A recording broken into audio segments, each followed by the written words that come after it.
ये है दिल्ली क्राइम मोर्चा news network.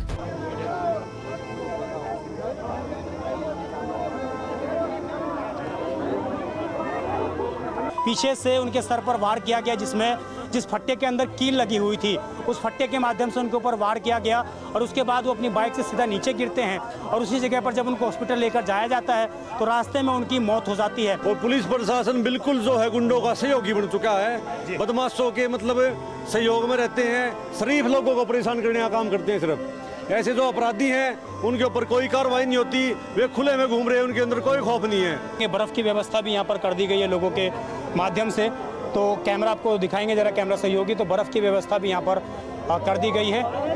Police जो है मौके पर है, लेकिन लोग बिल्कुल भी बात मानते हुए नज़र नहीं आ रहे हैं और पूरे तरीके से कहीं ना कहीं सबको कैसे सुरक्षित रखा जाए उसका इंतजाम यहाँ पर किया जा रहा है। 4 बजे की है ये 4 बजे उसने बदमाशी का गाना लगा के वीडियो डाली है गाड़ी पे खड़े होके।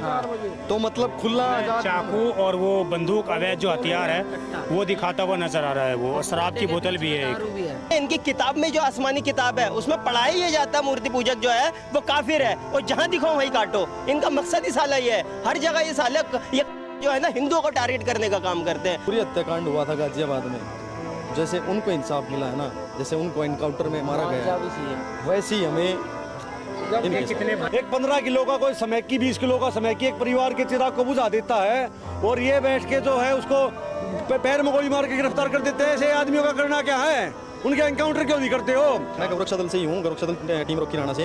हम दिन रात मेहनत करते हैं गौ माता के लिए और रातों रात तो तस्करों को पकड़ते हैं जाके। ठीक, अगर हमारे साथ ही ऐसा होगा, हमारे भाई भी के नाम गौ सेवा करते थे, ठीक है, अगर गौ सेवकों के साथ और गौ रक्षकों के साथ ही ऐसा कांड होगा तो फिर देश कैसे होगा? वैसे तो लोग क्या नाम मतलब गौ माता करते फिरते हैं, ठीक। अब राही क्या है, जब ऐसे गौ सेवक मरते रहेंगे तो कुछ नहीं बचेगा। कब तक इसी प्रकार से बच्चों पे से उसके पिता का हाथ उठता रहेगा? कब तक? एक माँ का बेटा छीनता रहेगा, एक बाप का बेटा छीनता रहेगा। जब तक दिल्ली में कम से कम 1000 एनकाउंटर नहीं होंगे, जब तक दिल्ली अपराध मुक्त नहीं हो सकती है।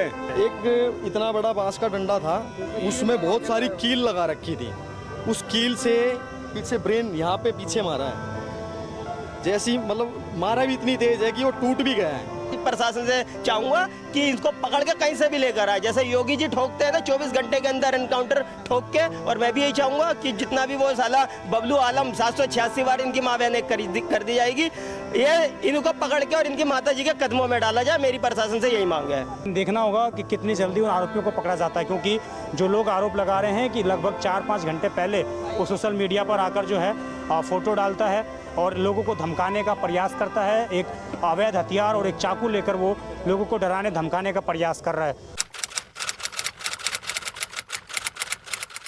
नमस्कार, जय हिंद। आप देख रहे हैं दिल्ली क्राइम मोर्चा। मेरी मौजूदगी इस वक्त राजधानी दिल्ली के नरेला होलवी गांव इलाके में है और यहां से एक युवा निकल रहा है। आप देखेंगे इस वक्त जो है पूरे रास्ते को बाहर बंद कर दिया गया है लोगों के माध्यम से।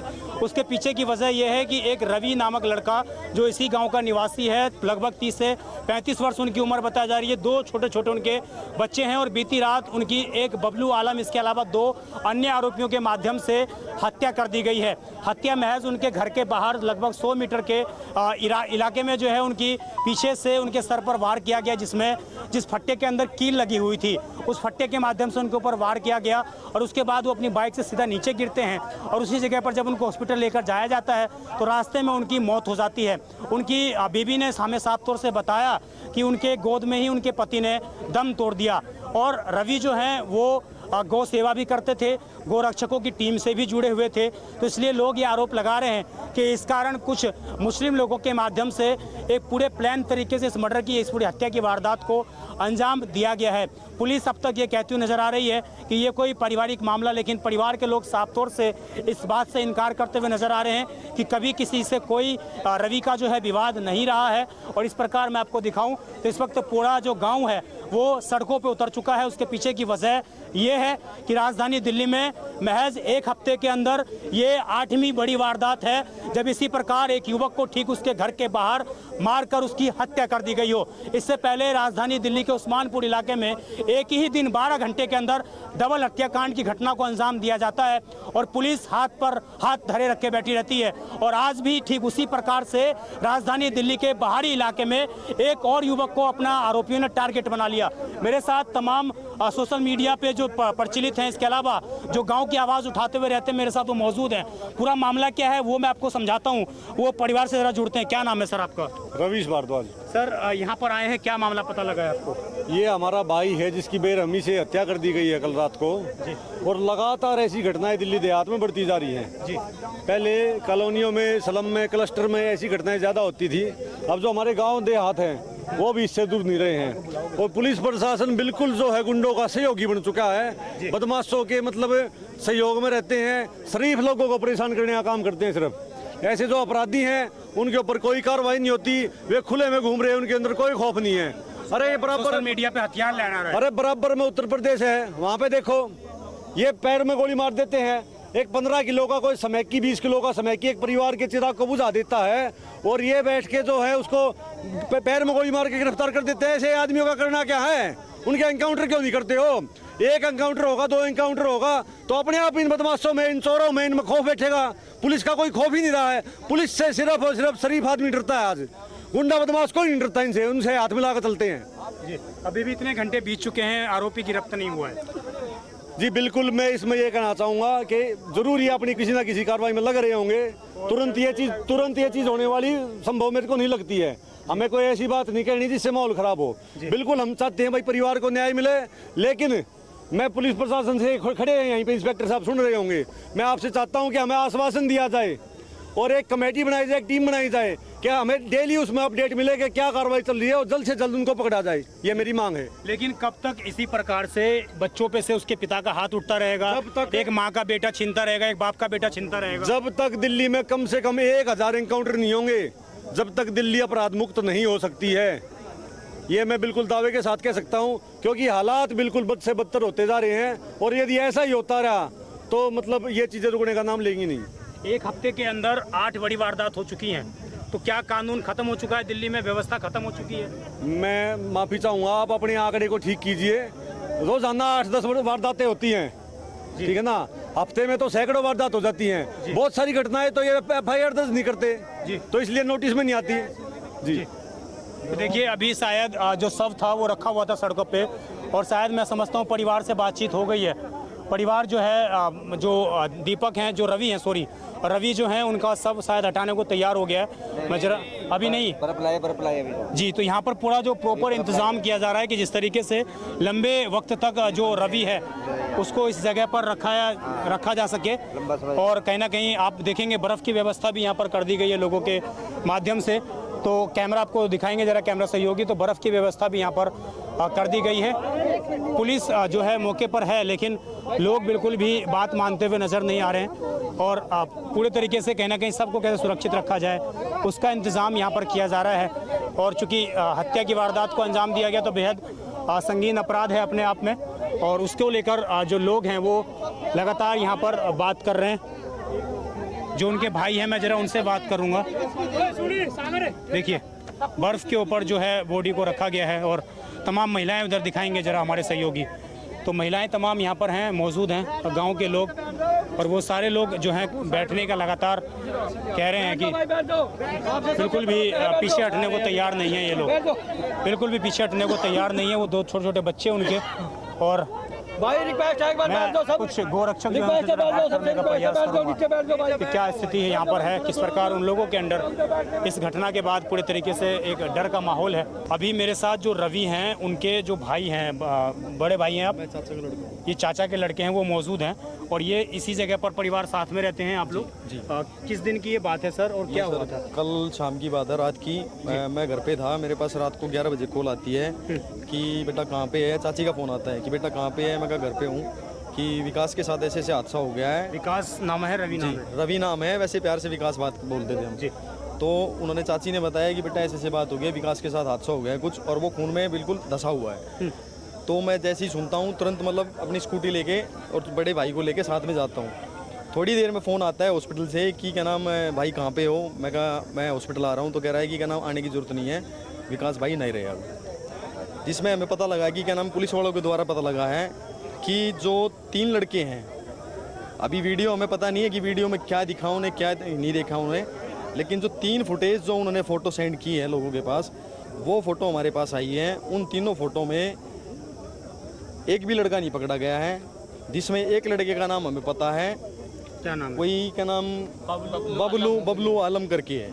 186 ये मुख्य आरोपी है। हाँ जी, उसकी आईडी भी है और बकायदा उसने आज क्या नाम 4 घंटे पहले हम 12 बजे सुबह हम चौकी से आए थे। चौकी हमें 9 बजे बुलाया गया था और वहाँ पे 12 बजे तक बिठाया गया, कोई कार्रवाई नहीं करी। उन्होंने बस एक ही बात बोली, ये सुबह 4 बजे की है। ये 4 बजे उसने बदमाशी का गाना लगा के वीडियो डाली है गाड़ी पे खड़े होके। तो मतलब खुला आजाद चाकू और वो बंदूक अवैध जो हथियार है वो दिखाता हुआ नजर आ रहा है वो, और शराब की बोतल भी है दारू एक। भी है।